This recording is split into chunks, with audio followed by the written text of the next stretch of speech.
When I first walked out here, hearing the unit, it sounds like it's working pretty hard. I always feel like Darth Vader in one of these things.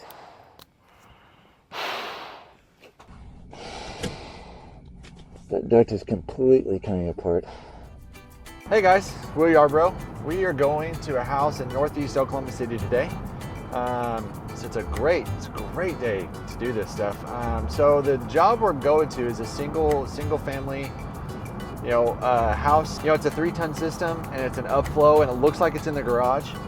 So there's a couple things that I'm thinking that might be the issue. One, the system is older, so they're looking at getting a replacement. So those are just a couple of things that I'm anticipating running into, but I'm really looking forward to it. So it'll be fun. Here we go. Right now, we're at the customer's house, and this is the condenser. So a couple of things.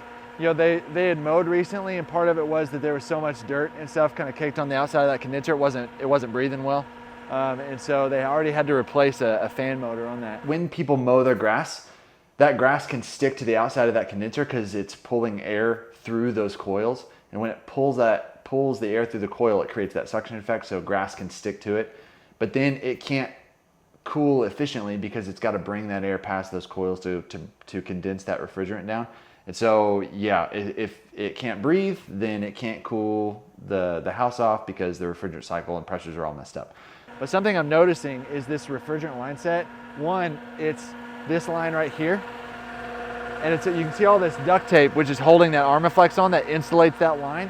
That is pretty much falling apart, but you can follow it up to the soffit of the house, and it goes all the way down there, and the furnace is in the garage on the other side of that eave. So that's something we really need to look at, especially if we're doing a new system. When I first walked out here, hearing the unit, it sounds like it's working pretty hard. So something, especially when that unit's working as hard as it is, you're going to decrease that lifespan, especially if this is the normal operation of how this thing's been running. They're definitely losing the quality of life out of their system. So it's really important to, one, whenever you're going back and quoting a new system, one, that you're sizing it appropriately to the size of the house, and two, just making sure there's, a lot of they recently mowed, it looks like the grass was kind of tall at one point, making sure that there's enough airflow around this coil so that the fan motor can pull air past that coil and do the job that an air conditioner is supposed to do, which is to get rid of the heat in the house outside. And in order to do that, you've got to have good airflow around the unit. That was something I noticed whenever I first walked up. So something I'm noticing now is this furnace looks newer. Okay, so the coil and the condenser outside looks like they're from 2004, so they're 20 years old. So that's up there for the AC system. Air conditioners are a lot like dogs in that way. For every year, it's like 7 air conditioning years. However, this furnace looks a lot newer. So that might be, it could be just fact that it's been insulated from the weather, just being here in the garage. But that's something I'm noticing as well. Secondly, this is coming a little bit later. I always go look at the ductwork in the house, but I can see the ductwork's exposed up here in the attic. And you can see this dumps cold air. You can see all the ductwork here, and see how it's gray and it's kind of falling off? That's never a good sign. So we might need to be doing some duct replacement because they could be losing conditioned air in the attic and just losing it before it ever gets to the space that's intended to go to. So what I'm going to do now is take this panel off the furnace right here, because I'm curious what year this thing was manufactured. Because a lot of times, if the equipment was registered, you have a 20-year warranty on furnaces. So, okay, all right. So we've got a lot of rust. I'm pretty nervous anytime I see rust on kind of right below heat exchangers. Just from personal experience and having my own issues with carbon monoxide leaks, that gets me nervous. Which means that there was some sort of leak at some point right there. So that can be dangerous as well, especially on those heat exchangers, because if your heat exchanger rusts out and they crack, that means carbon monoxide is getting into your conditioned air in the winter, which is never good. So it might be worthwhile. It looks like it was made in maybe 2019 or 17, so it's not that old, but man, we've got some rust going on here. There is the heat exchangers look pretty good from what I can see. Now a technician's going to need to take that apart to kind of really get an idea of kind of what's going on there. But the furnace itself is not that old. We just have had a water issue, which could be indicative of the fact that we're getting water backfilling into this coil here. Before we came out and looked at the equipment, the customer was mentioning that the bedrooms were having a problem cooling well. Part of that problem might be, one, the unit is starved for air, and two, those back bedrooms are the last ducts on that run.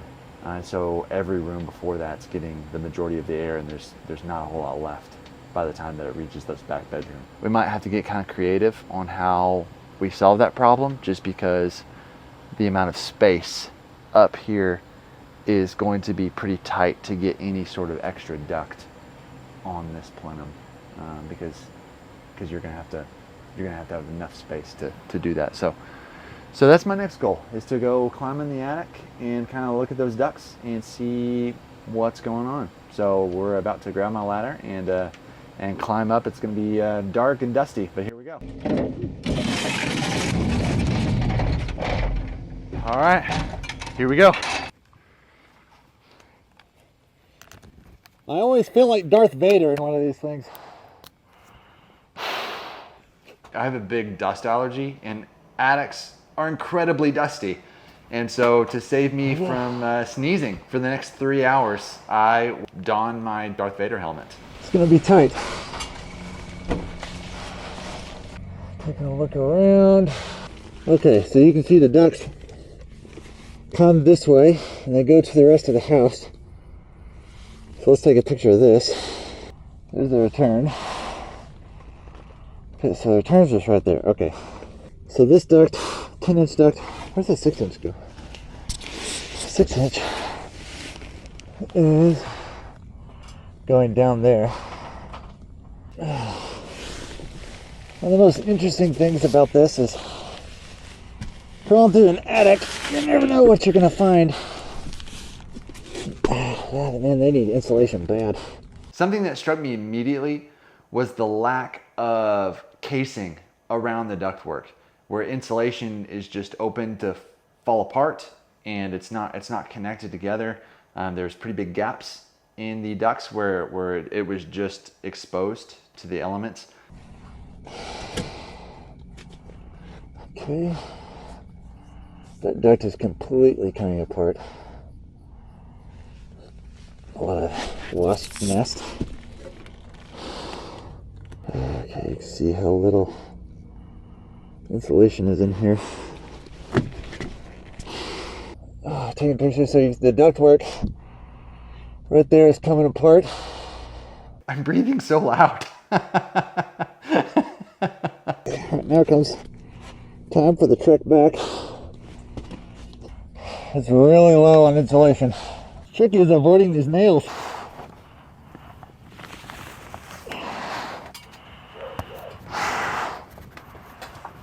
This message is brought to you by Haynes, attic approved. Whew.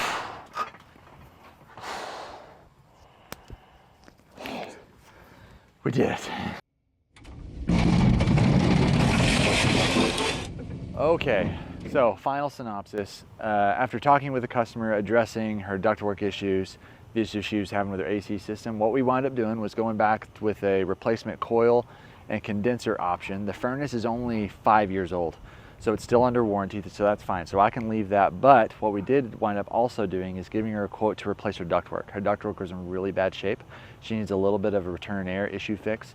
And so after totaling everything up, it's gonna be about $16,000. Anytime you start doing ductwork, the labor price on ductwork is gonna put things on the, make things jump as far as expenses goes. But really $16,000 for doing that amount of work and getting a new AC system out of the deal is actually pretty good. I've seen it a lot higher.